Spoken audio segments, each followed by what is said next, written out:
The wind howled across the dry plains as dusk crept over the land, painting the horizon with fading streaks of orange and purple.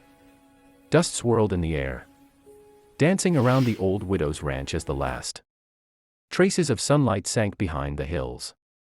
Inside the small wooden cabin, a single lamp flickered on the table, casting soft golden light on the face of a woman who had known too much pain.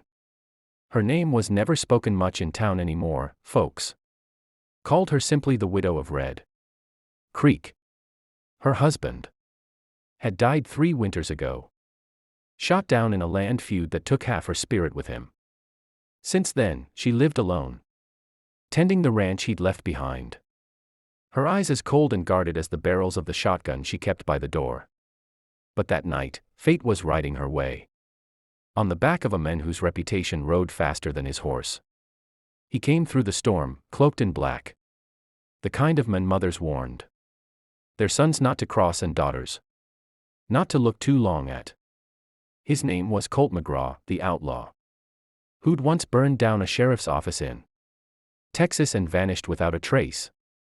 But no one knew the full truth, not even him. Beneath the scars and the swagger was a man who'd been searching for something: peace, redemption, maybe even love. His horse stopped in front of her porch, snorting, its nostrils puffing smoke into the cold night air. He dismounted slowly, boots sinking into the mud, his spurs jingling with every step as he climbed her porch. He could see her shadow through the window, rifle aimed straight at the door. "You can keep your gun pointed, ma'am," he said through the door in a voice low and rugged. "But I just need a dry place for the night." Inside, her heart pounded, but her grip on the shotgun never wavered. "Please, don't come inside," she warned, her voice steady but trembling underneath. "I don't want trouble. Not again." Her words cut through the night like a prayer and a warning all at once. Colt's lips curved into something halfway between a smirk and sorrow. "Ma'am, trouble don't follow me," he said softly. "I am trouble." He took off his hat, the rain dripping from its brim, and looked at the door like it held his last chance. The silence between them was heavy, filled with unspoken stories, 2 lost souls, standing on opposite sides of the same pain. Finally, after what felt like eternity, she unlocked the door but didn't lower her gun. "One night," she said coldly. "Then you're gone at first light." When he stepped inside, the warmth of her cabin felt like a forgotten dream. He looked around, simple, neat, smelling faintly of lavender and wood smoke. She moved carefully, keeping her distance, pouring him a cup of coffee without a word. He noticed the small cross hanging by the fireplace, the worn photo of a man in uniform, and the loneliness that filled every corner of that room. "Your husband?" he asked quietly. Her hand froze for a second, then she nodded. "Killed. Over land. By men who thought they owned the law." Her eyes met his, steel meeting fire. "And you?" she asked. "You look like the kind who's done his share of killing too." Colt looked into his cup, his jaw tightening. "Yeah," he whispered.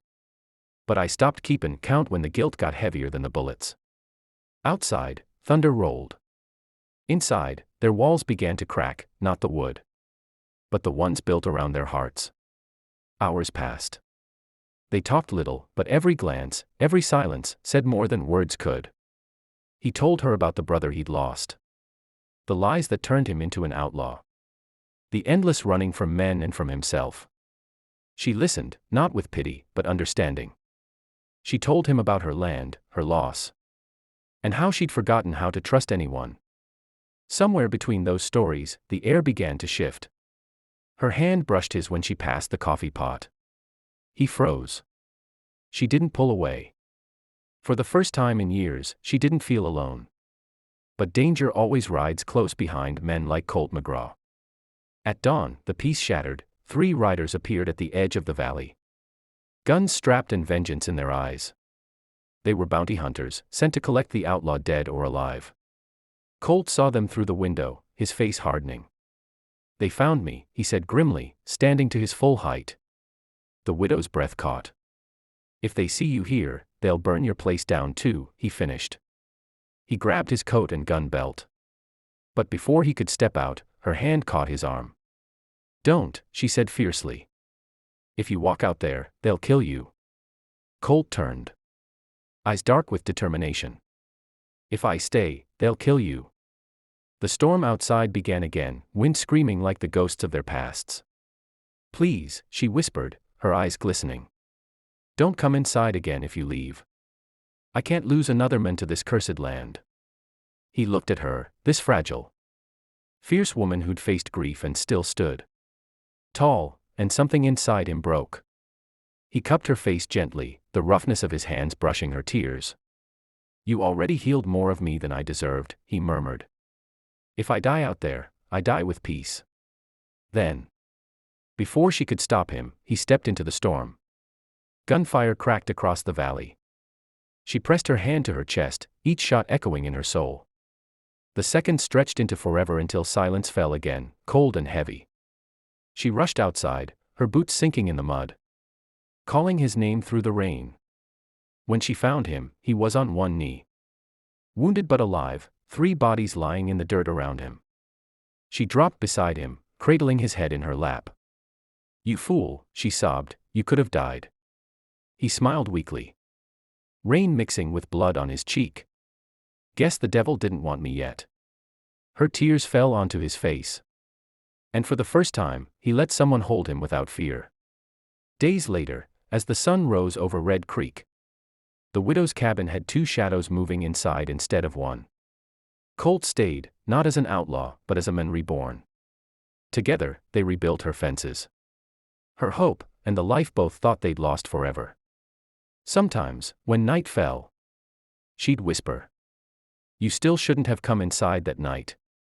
And he'd smile, tipping his hat, replying, "Darlin', that was the only time I ever made the right mistake."